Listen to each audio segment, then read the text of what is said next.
Well, welcome back to my Ford Transit Campervan Build. Today's episode, I am putting the old flooring back in. I'm going to do some repairs to it first to get it all nice and smooth. I also need to lay some of my water piping system underneath it and run a few little bits more conduit as well. Let's crack on.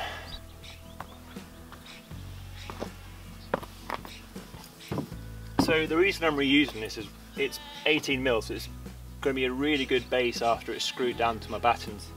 Most of my furniture is either going to be screwed directly down to this or to the walls, and although it looks kind of scratched and dented at the minute, this isn't going to be the final floor. It's going to be my final floor is going to be some probably 2mm thick vinyl flooring to be applied on top. So all I'm going to do is just sand it back to get some of these wear marks smooth again and then reuse it. It doesn't need to look neat because it's never going to be seen.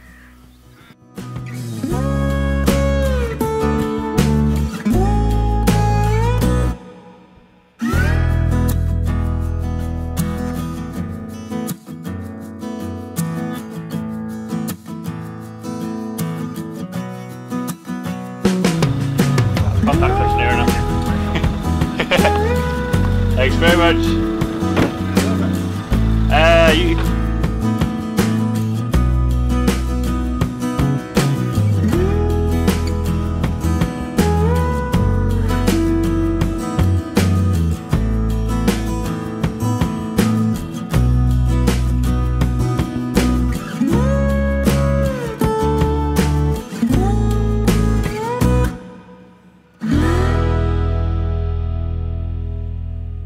So there are a few things I need to do before I can put the floor down. One of them is cut 2 channels so I can put some 15mm pipe into it.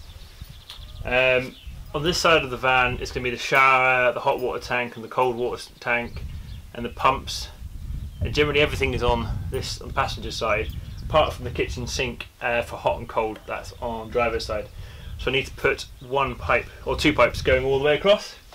My plan for doing that is I'm going to use a circular saw, set my blade depth to 15mm, same as the pipe, and then just cut a channel diagonally across to where I want the water to come out. What I'm not doing is, the reason I didn't want to do this beforehand and build the flooring around it was I still wanted at least some insulation underneath the water pipe. There should still be about 10mm of insulation. I didn't want to have this going underneath all of the insulation and then potentially in cold weather those pipes freezing because there would be nothing to protect them. So I'm doing my best not to cut through any of the sort of joints where different battens meet up. I'm also leaving a small gap in the middle just so I don't have the cold pipe and the hot pipe running next to each other. So just a quick check to show that I'm not going to go all the way through the battens or insulation, and it's just enough for me to put the pipe in.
Moment of truth, does it fit?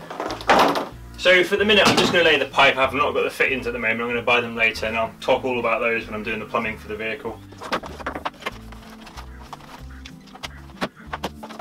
Tape measure would be really helpful for this.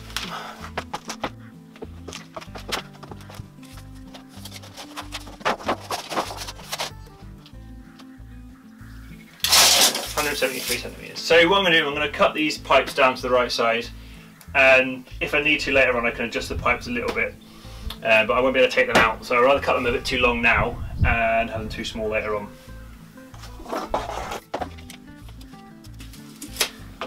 So I'm just going to square up the ends from the factory cut. This is a little ratchet pipe cutter I got off Amazon.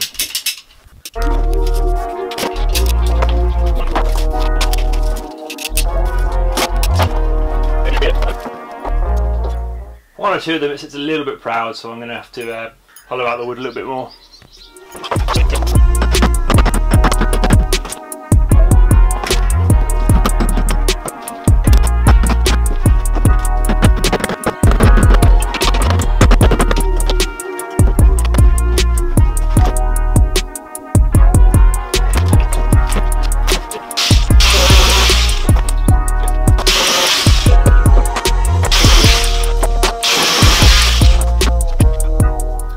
So a good idea before I put the plywood floor back down is to just use some tape and mark off on the walls where my supporting battens are, so I know where to drill into, and then other things as well, like where my conduit might be or where my pipes are, so I don't accidentally drill into those. So I'm just going to go around now and mark all those off.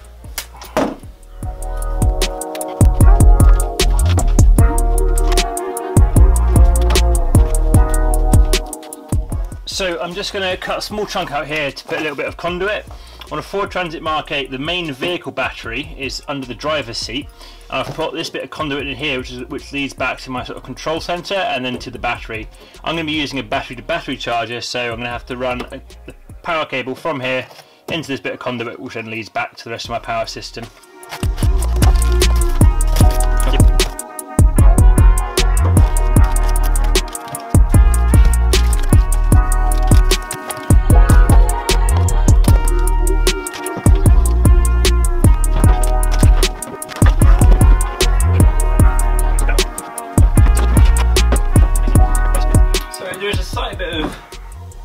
Wobble in the panels, however I suspect that's probably more likely to be just a little bit of warp in the panel, that they're not completely flat. So when I screw them down, they will sit nice and flat.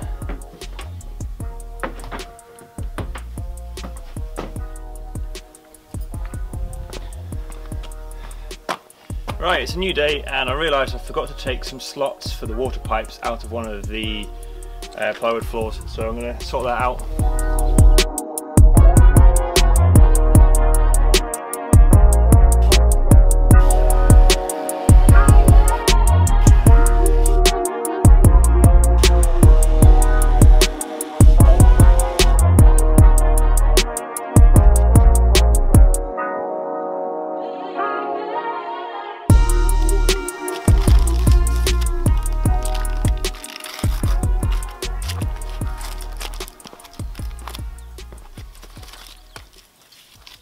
What are you doing?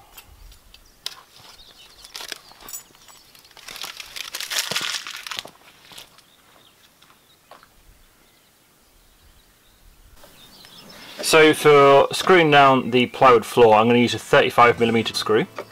The floor being 18mm and the battens being 25mm, that's a good amount of purchase into the battens without the risk of going through. And I also have got a tapping bit on the end, so it's going to help drill its own hole. I'm going to do a bit of prep work beforehand by just using masking tape to line out the locations of my battens.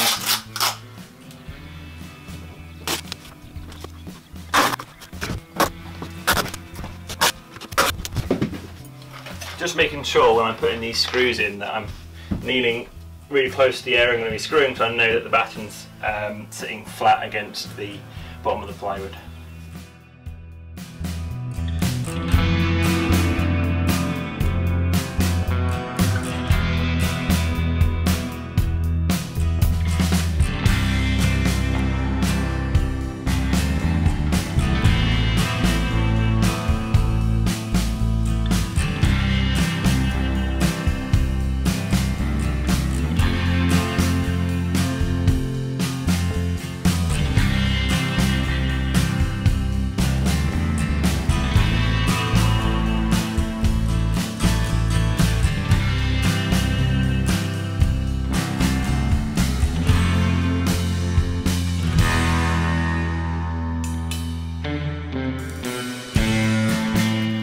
Helpful tip, take a photograph of your batten layout as well, just as a backup.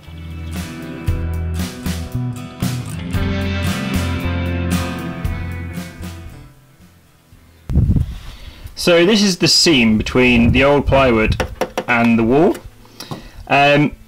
If I had cut new plywood, I've probably filled that. But what I'm going to do is I'm going to use the same sort of battening. I'm just going to for my walls. So that works quite well to cover this gap. I might fill the gap with expanding foam or just leave it as is. So that's about 200 screws used to put the floor down. They're going really easy and they're all countersunk, so they're all just underneath the surface, so I shouldn't feel them, although I'm going to go around and just have a quick look. The seams where the pieces join are pretty smooth now, which I'm happy with. There are a few slight raises, but I am reusing old boards, so I'm probably going to sand those flat. That's about it for this video. So once again, thanks for joining me and feel free to subscribe.